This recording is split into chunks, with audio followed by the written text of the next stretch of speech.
فاسألوا أهل الذكر إن كنتم لا تعلمون.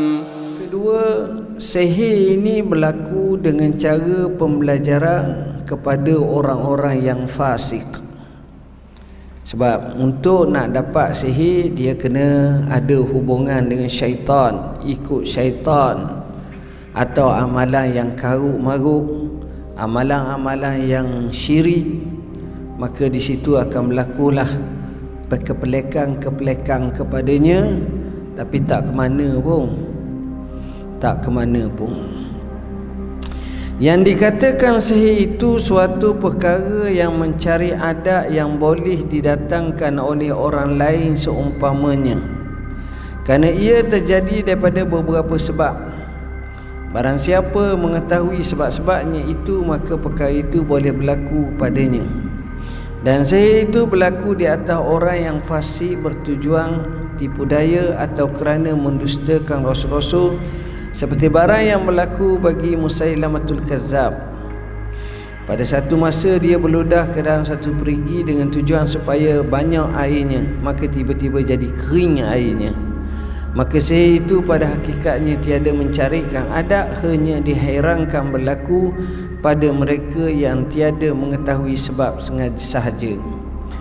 Bersalahan pula dengan mukjizat, maka ia mencarikan adat pada hakikat, maka tak boleh orang lain mendatangkan seumpamanya sekali-kali.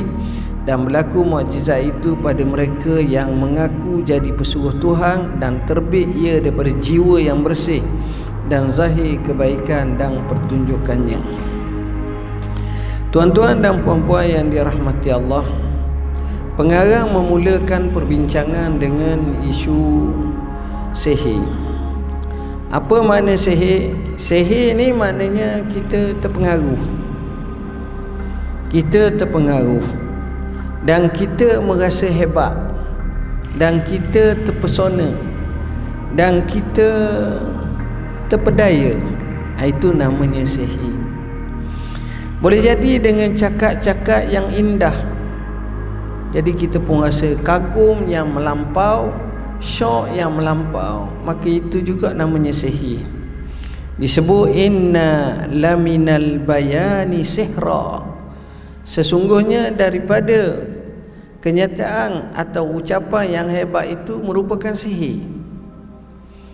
Jadi mudah dia mempengaruhi satu persatu. Ini kelebihan. Ada orang memukau macam orator, macam penceramah politik, macam penjual barang, hak pandai-pandai tu, kita pun Allah tu sedar. Asal tak nak beli sampai 14 botol barang dia.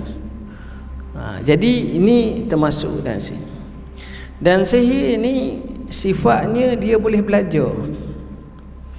Dia belajar sejak zaman dulu lagi. Cerita sihir ni bukan cerita 2 hari, cerita lama. Cerita daripada zaman-zaman dulu lagi. Kisah macam mana Harut dan Marut. Kisah macam mana penyihir-penyihir Firaun yang bertembung dengan Nabi Musa alaihi salam. Kisah bagaimana Nabi kisahkan seorang budak yang mana dia bersama dengan pemerintah yang zalim, raja yang zalim, yang suruh cari seorang yang pandai budak nak mewarisi penyihir yang tua dah. Penyihir yang tua, yang tak rock, yang nak mati dah ni. Jadi dia suruh cari seorang budak sebab nak ajar sihir. Mana sihir boleh belajar. Maka dia ambillah budak yang cerdik ni belajar sihir. Tapi budak ni Allah hidayahkan dia. Setiap kali nak pergi belajar, dia temu dengan seorang alim. Dia belajar dengan orang alim. Sampai kat sihir, bila ditanya, dia pun sebut alasan. Bila dia balik, dia pergi belajar. Bila ditanya, dia sebut alasan. Sehinggalah satu hari ada satu binatang yang besar. Ada kata ular, ada kata binatang buah. Jadi orang semua takut. Dia pun ambil batu, dia pun baca bismillah dengan nama Allah, dia baling kat orang tu. Akhir kat binatang tu, mati binatang tu, riuh. Oh ni lah penyihir besar, penyihir. Akhirnya dapat pecah lubang. Sebenarnya bukan dia belajar dengan ahli sihir yang tu, tapi dengan nama Allah. Ni cerita ni sabit dalam hadis yang masyhur. Saya tak nak cerita panjang cerita ni. Nak cerita sihir boleh belajar.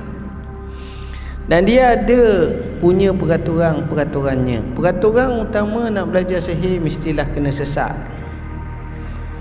mestilah kena syirik. Kerana yang akan menolong kesihirannya itu syaitan. Dan sihir yang juga boleh berlaku antara lain ialah memisahkan suami isteri.